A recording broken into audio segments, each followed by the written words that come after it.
Hello, welcome to the weekly wind-up with myself, Emma Kirke. You may have been privileged to watch an ITV documentary recently entitled School for Stammerers, which closely followed the journey of individuals partaking in a gruelling task designed to help them overcome their debilitating conditions. It's masterminded by the organisers of the McGuire Project. Today I'm joined by an inspirational figure, namely Liam Pogson, who has been through this course and has now become a tutor to enable other people to experience the freedom he has found. Welcome to the show, Liam. Thank you for having me, Emma. No problem. So tell me, how old were you when your stammer started?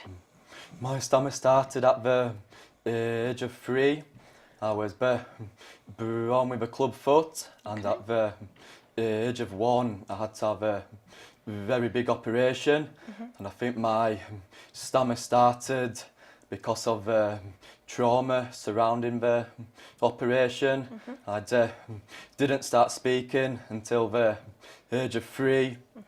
I was only saying mama and dada, the usual words. And then when I started speaking, my parents found out I had a stammer, and it all progressed from there. So how did you find that affected you when you were going through school and sort of socialising? On an academic level, it was very challenging. I wasn't able to speak out in class. I can remember every half term, each class had to do an assembly, and I always got given the shortest sentence, and even then it took me for 5 minutes to say the sentence out, which was very embarrassing. Outside of school, I didn't let it hold me back as such. I played football for Battyford.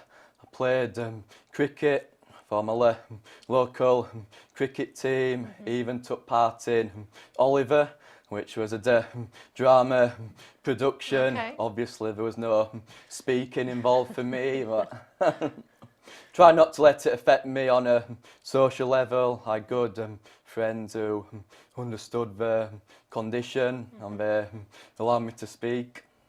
So how did you find out about the McGuire Programme?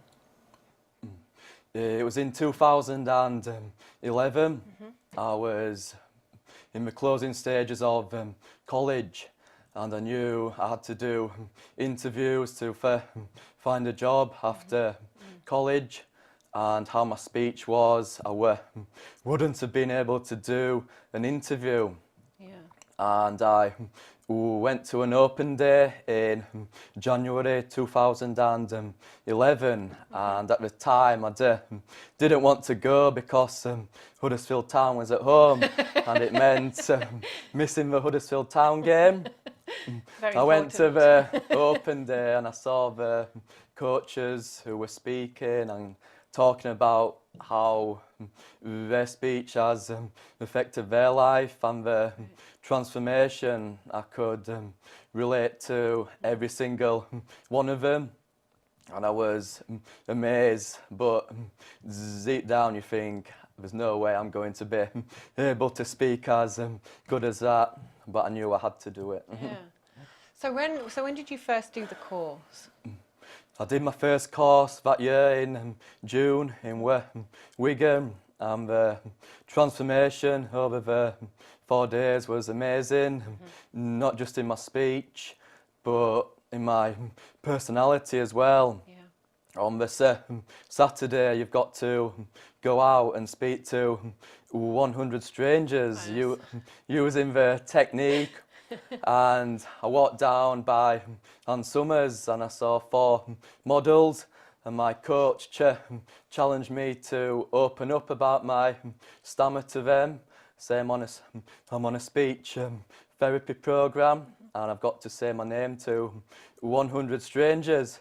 And I thought, there's no way I'm going to open up about my stammer, but I challenged myself to do it, and the reaction was unbelievable. So let me get this straight. Your first kind of opening up in public was to 4 Ann Summers models. You're going to start the right way. Stammering's not that bad after all. I've hid it all of my life, and there I am speaking to four on summers models in Wigan town centre. So, I mean, that was one part of it. I mean, I know there's various different techniques that you have to complete over the course. Did you experience some people that didn't finish the course? Because I know there were some people that dropped out in the programme I watched. What happens is you start the course on the Wednesday evening. That's when the new students get asked questions, the name, address, and it's just to see how bad their stammers are. I did it on my first course, and it took me 5 minutes to introduce myself. And then on the Thursday, you learn about the physical aspect of a stammer, which is only 10% of a stammer. As you can see now, I'm taking a coastal breath before I speak, and that deals with the physical side. It allows me to be in control. And I went from the Wednesday night not being able to say my name to the Thursday evening saying my name and my address in control. And then the Friday's all about the psychological side, which is the 90% of a stammer. It's avoiding words, avoiding speaking situations. You learn to be assertive and not to hold back. You learn strategies to deal with feared words, so you don't have to avoid them. You learn how to accept yourself as somebody who has a stammer. It doesn't have to be a negative part of your life. I thought in the past that people wouldn't treat me the same because I had a stammer. Right. But actually showing to people that you've got a stammer while being in control, they don't say anything, they don't really notice. And then in the afternoon, the new students get taken out by a coach on the programme or a strong graduate. They've got to speak to 100 strangers using the technique to show to the new students that you can use this technique in the real world.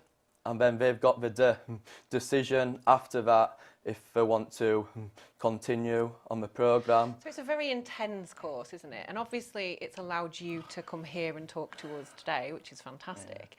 How did you end up becoming a tutor? I'm not a tutor yet. I'm doing my staff training at the end of this year. Right. What I would call myself is a strong graduate on the programme. Okay. This means I've got to work hard on my speech every day, and if I can continue to do so, when I do go on courses, I can help out with the new students. So how does somebody get in touch? How do they get in touch if they want to do the course? There's the McGuire Programme website. Right. They've got the details on there. Okay. They've got 2 regional directors, one for the North region, he's called Ian Much, and they've got one for the South region as well, and he's called Matt Wilton. You will find their details on the website, and get in touch. They're very nice people, and they will be able to help you. Perfect. Well, thank you for coming to talk to us today, and being brave enough to come and chat. And yeah, hopefully we're going to see you doing more and being more inspirational for other people. Thank you for having me, Emma. It's been a fantastic interview. It's good to raise awareness as well. Good. If you wish to discuss this or any other topic you see on KLTV, our social media and contact details are on the screen. Thank you for watching. I'm Emma Kirke. Goodbye for now.